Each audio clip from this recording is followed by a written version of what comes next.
Swayam Prabha. Digital India. Educated India.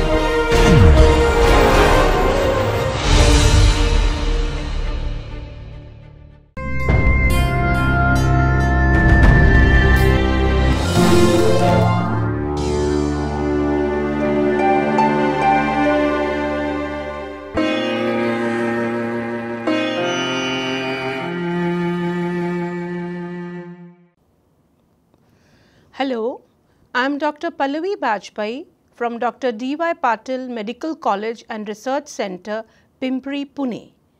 The topic today is histology of bone. Histology means microscopic structure of bone. Understanding the histology of bone will enable us to understand the clinical basis of conditions which you can see here, like osteosarcoma, osteoporosis, osteochondroma and other such conditions which affect patients. I will be covering my lecture under the following headings: introduction, function, parts, components. We will talk about the cells, then we will talk about the classification of bone. I will be telling in detail the structure of compact bone and spongy bone. Then a word about the formation of bone and ending up with clinical anatomy. What is bone? What is the definition of bone? Bone is a specialized connective tissue with a solid extracellular matrix which is mineralized and adapted for giving strength, support and helping in weight transmission. What are the functions of bone? If we understand the functions of bone, we are also able to understand the structure of bone. It is an organ for locomotion. It helps to support and protect internal organs.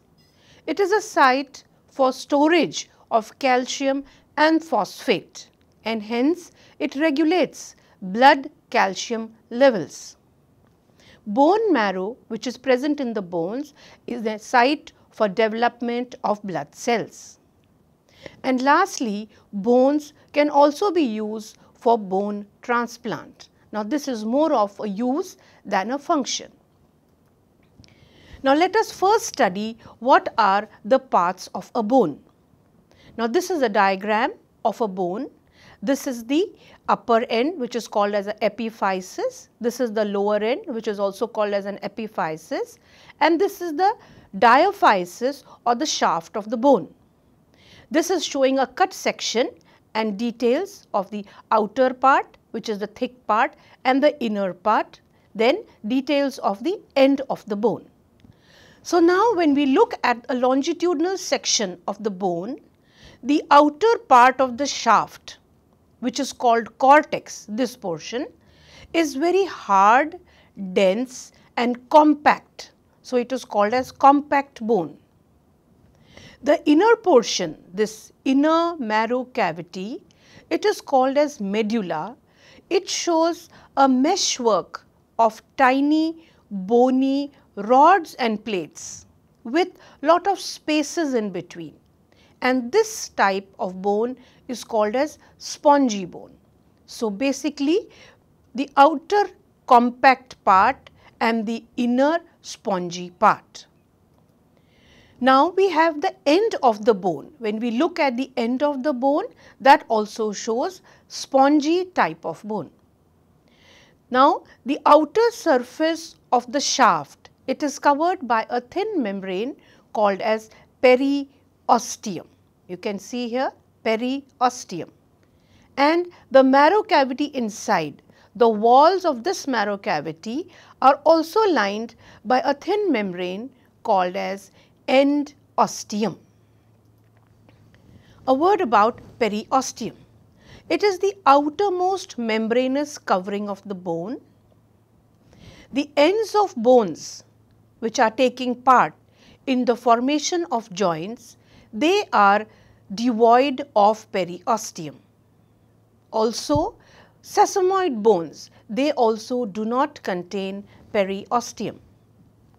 Now, periosteum has two layers, an outer layer and an inner layer.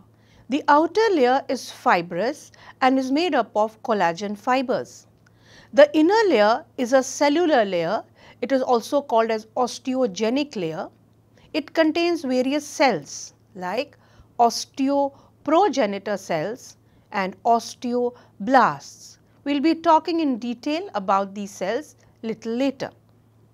Periosteum has a rich supply of blood vessels called as periosteal vessels. What is the function of periosteum?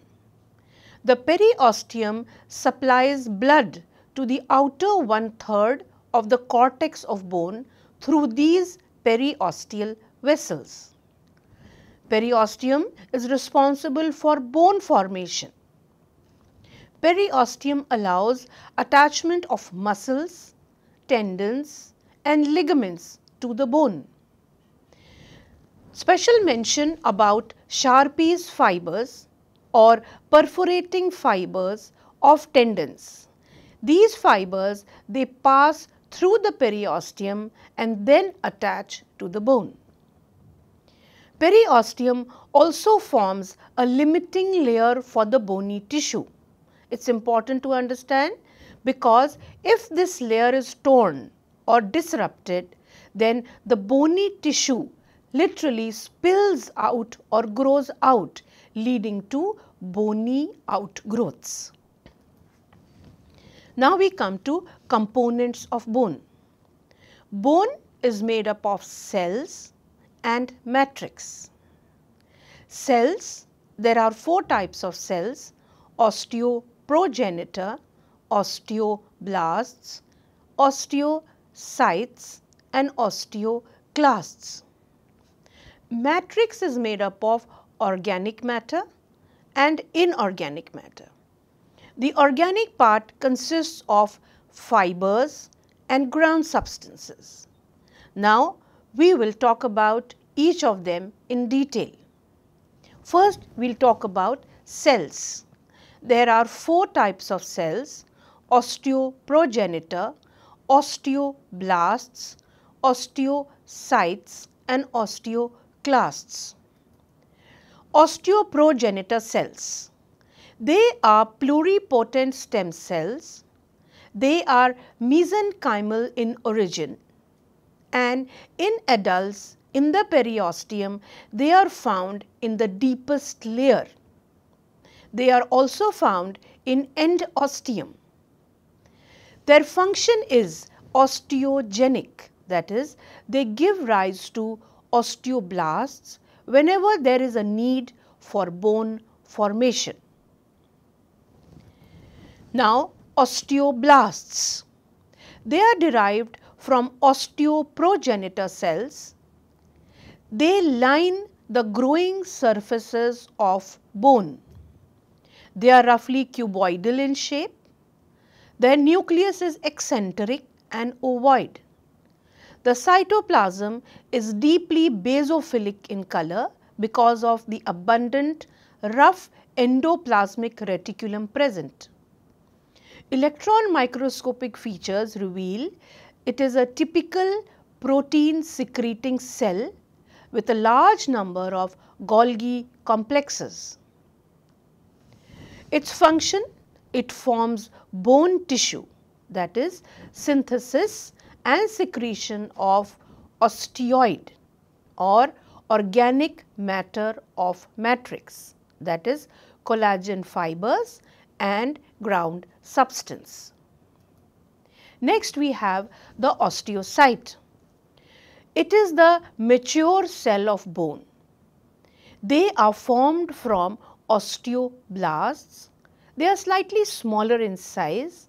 They are less basophilic, but they are the main cell type which is found in bone, osteocytes. They are oval in shape in the long axis. They have a prominent nucleus. These cells are found in a space called lacuna. Literally, they are trapped in a space in the matrix, and that space is called lacuna. They have cytoplasmic processes which are coming out from the main cell, and these cytoplasmic processes are present in an area called canaliculi. Their function is to maintain bone tissue. Next we have the osteoclasts. The osteoclasts, they are bone removing cells. They are very large. Their size ranges from 200 to 100 microns. They are large oval cells with multiple nuclei, almost 15 to 20 or even more. They have one border which is very irregular, and it is called as ruffled border. They are present where active reabsorption or bone remodeling or repair is happening. These cells are found in pits called resorption bays, and the name is lacuna of Howship. What is their function? Their function is resorption of bone or destruction of the bone matrix. So, these are osteoclasts. Now, we come to the inorganic part. It constitutes 2/3 of the bone matrix or 65% of dry bone weight. It is made up of ions and salts. We have the ions calcium, phosphate, magnesium, carbonate, hydroxyl, chloride, fluoride, citrate, sodium and potassium. These are all found in bone. Then we have the salts.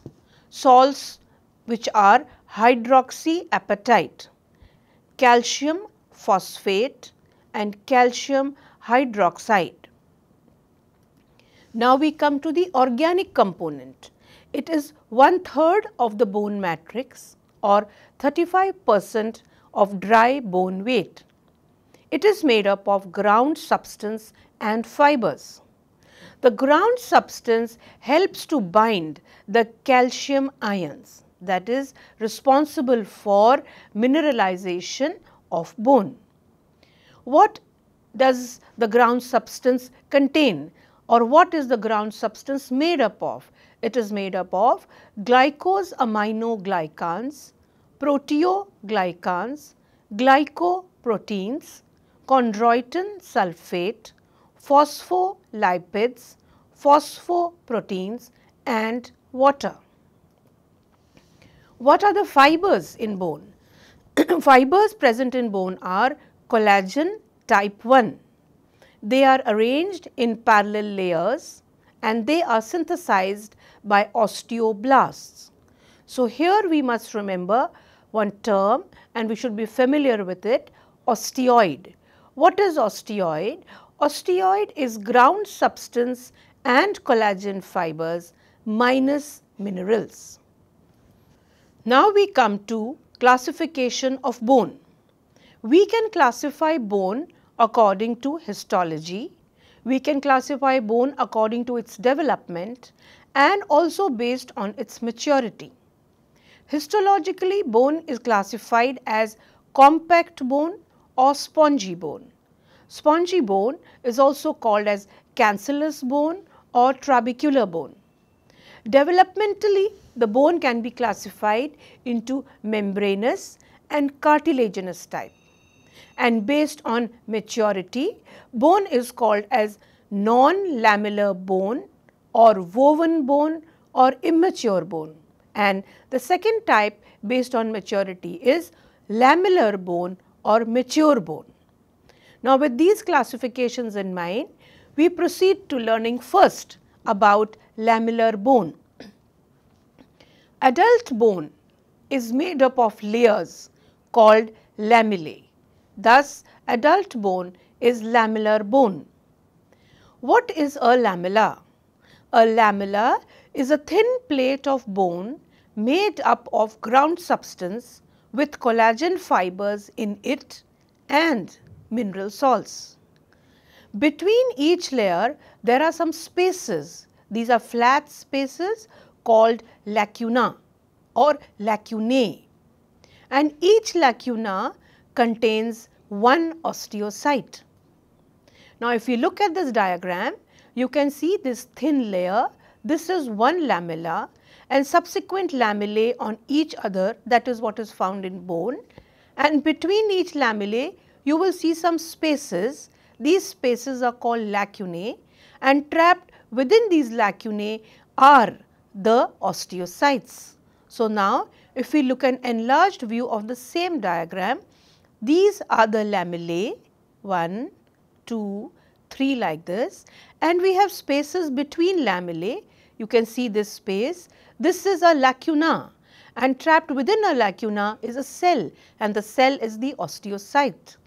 Very clearly we can see passing outwards from the osteocyte are thin processes called as cytoplasmic processes, and these processes are present within spaces called as canaliculi.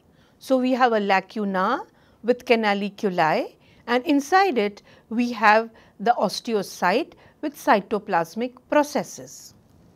So, spreading out from each lacuna are fine canaliculi that communicate with canaliculi from other lacunae.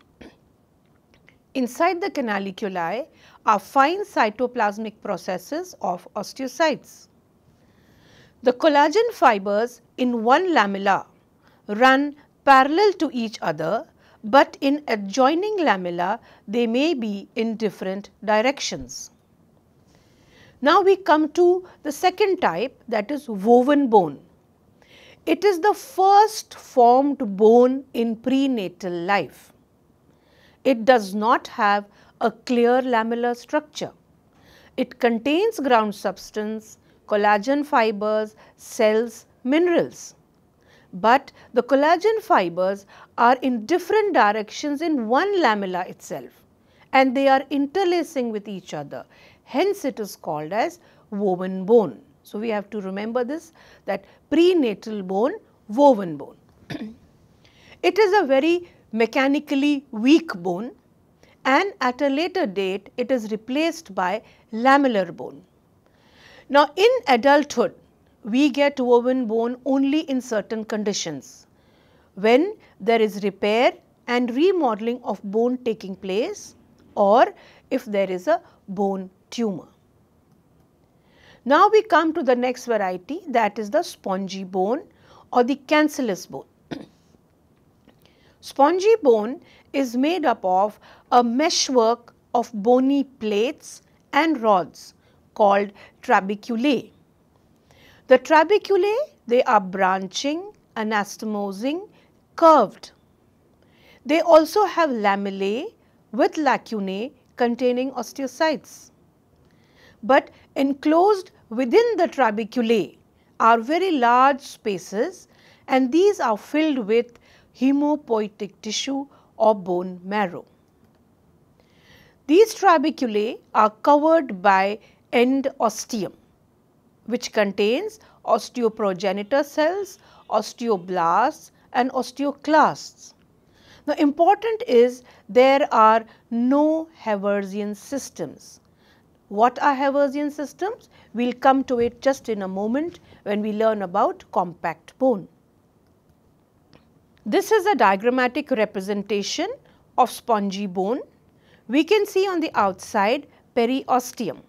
Periosteum, which is made up of two layers, an outer fibrous and inner cellular layer.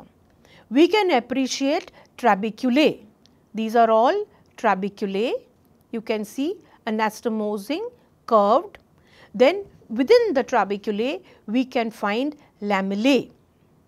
Also, we can find small spaces, lacunae containing osteocytes.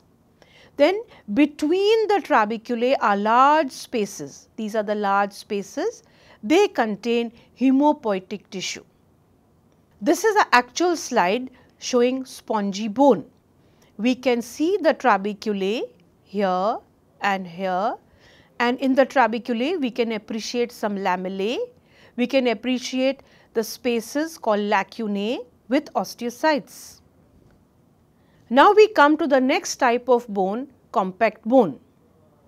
Compact bone consists of layers called lamellae, which are made up of collagen fibers embedded in ground substance, which is mineralized. There are three types of lamellae: circumferential, concentric and interstitial. So, if we look at this diagram, this is the compact part of bone or compact bone, and the outer portion we can see periosteum. Then we can see these lines, they represent circumferential lamellae. Then we can see these circular lines, these arrangement, they represent concentric lamellae, and in between we find some more lines, parallel lines, they represent interstitial lamellae. The circumferential lamellae themselves are of two types: outer circumferential and inner circumferential. So, again we come to the diagram, these are outer circumferential lamellae and these are inner circumferential lamellae. The outer circumferential lamellae are just inner to the periosteum, or on the outer aspect of the outer circumferential lamellae we find the layer periosteum. Then the inner circumferential lamellae are on the innermost part, and inner to that we get the layer endosteum. The concentric lamellae are in this circular fashion encircling a central area called the Haversian canal. The interstitial lamellae are the lamellae found between these areas. These are called as Haversian systems or osteons. So, interstitial lamellae are seen between osteons. Now, what is a Haversian system? We will talk about it just now. Between adjoining lamellae, as we have learnt before, there are spaces called lacunae with radiating canaliculi. Inside the lacunae are the osteocytes, and inside the radiating canaliculi we have protoplasmic processes of the osteocytes. What is important to remember is these protoplasmic processes, they make gap junctions with processes of other osteocytes, allowing for exchange of nutrients. So, here in the diagram you can see this is one osteocyte within a lacuna, this is another osteocyte in another lacuna, and you can see these radiating canaliculi, and you can see the protoplasmic processes passing and making contact with each other. The structural and functional unit of compact bone is an osteon or a Haversian system. Now, what is a Haversian system? A Haversian system in the center has a canal called as a central Haversian canal. This canal contains blood vessels and nerve fibers, and surrounding this canal we have the concentric lamellae, and between the lamellae there are lacunae with canaliculi, and those lacunae contain osteocytes. So, this is what is a Haversian system. It is an osteon with a central Haversian canal and around it concentric lamellae. Now, an additional feature here we see called Volkmann's canal. What is a Volkmann's canal? It is a canal which connects one Haversian canal to another Haversian canal. That means it connects one osteon to another osteon, through which pass blood vessels and nerves. We also have another feature called cement lines. Cement lines are the outermost line or the outermost part of an osteon, which consists of only inorganic matter and no collagen fibers. So, now we look at this diagrammatic representation. This is an osteon. This is also an osteon. This is a transverse drawing or a transverse section view, and this is a longitudinal section view. So, we will start with the center. You can see in the center there is a space or a canal. This is the Haversian canal. So, this is one osteon, this is one Haversian canal. This is another osteon. This is also a Haversian canal. And this is again osteon, and this is a Haversian canal. So, we all should be able to identify the Haversian canal. Then we can see within the Haversian canal blood vessels. We can see blood vessel passing within the Haversian canal. Lining the Haversian canal is endosteum. Then outside the Haversian canal, we can see these concentric layers. These concentric layers, they are the lamellae. So, we can see concentrically arranged around it are the concentric lamellae. Within the lamellae, these are the spaces, these are the lacunae, and from the lacunae we can see radiating canaliculi. So, this is the feature of one osteon. Now, connecting one osteon to another osteon are these horizontal or slanting canals. These are called Workman's canals. So, you can see the Workman canals connecting the various osteons. And outermost we can see periosteum with its two layers, outer fibrous layer, inner cellular layer. So, this is a view showing a longitudinal section of a compact bone. This is a longitudinal view of an osteon, and this is a transverse view of an osteon. What is a ground section? Now, why must we know this term ground section? Because when we learn histology, when we see the slides of bone, we see a ground section of bone. So, a ground section, how do we do a ground section? What is a ground section? It is a technique by which a thin section of a hard tissue like a bone or tooth is made. That means, we are taking a section. The section is prepared without using any chemicals. Therefore, the normal architecture of the bone or tooth is retained. It is done by grinding the small bone chip with a rough carborundum stone until the thickness of the section is only 0.25 millimeters.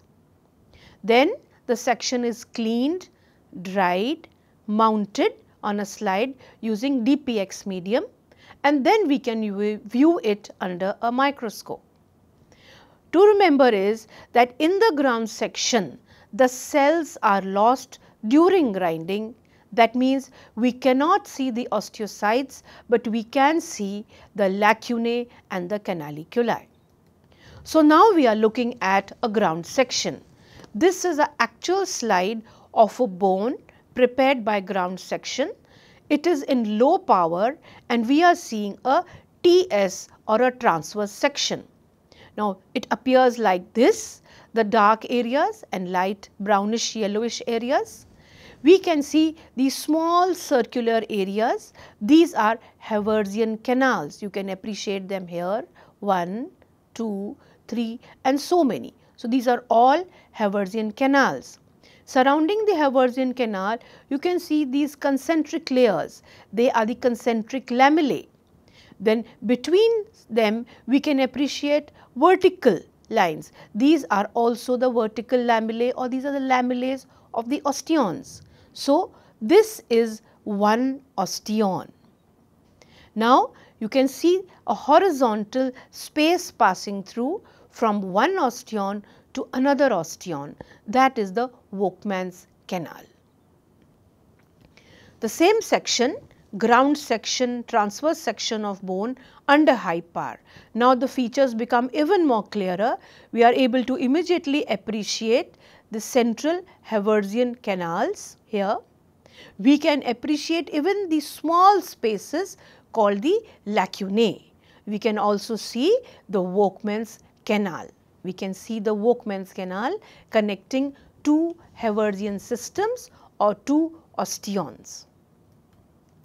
This is another slide of the compact bone. Here we can make out one Haversian system, one Haversian canal. We can make out interstitial lamellae. We can make out periosteum on the outside. Now, what is to be remembered is inner ground section. The architecture of the bone is maintained, but the cellular details are lost. We are now seeing a slide of compact bone, ground section, longitudinal section. These vertical channels that we are seeing, they are the Haversian canals. And around the Haversian canals, we can see the lamellae. So, this is one osteon and this is a vertical section of the osteon. This is one Haversian canal, this is another Haversian canal, and connecting them are Volkmann's canals. So, this is longitudinal section, compact bone, ground section. Now, a word about formation of bone. All bones are mesodermal in origin. They are formed by the process of ossification. There are two types of ossification, endochondral ossification and intramembranous ossification. Endochondral means bones are formed in cartilage and intramembranous means bones are formed in membrane. So, now after having learnt the details of histology of bone, now we can appreciate some conditions of bone. The first one is osteochondroma. It is an exophytic tumor, meaning it is a tumor which grows out. So, it is exophytic, but it is a benign. That means it is not a harmful tumor and it is found near the growing ends of bones. Then we have the condition osteoporosis. As you can see here, the bone density is reduced. This happens because there is decreased in the inorganic content of bone. Therefore, bones are brittle and liable to getting broken.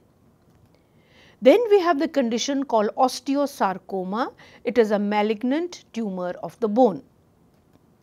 Then another condition called giant cell tumor of the bone, and a condition called Paget's disease. In Paget's disease, there is excessive amount of bone remodeling. The bone which is formed is non-lamellar, therefore, it is weak, and such bones are prone to frequent fractures. And when we say the word fracture, it means break of bone, and frequently we find bony deformities. So, with that I end my topic.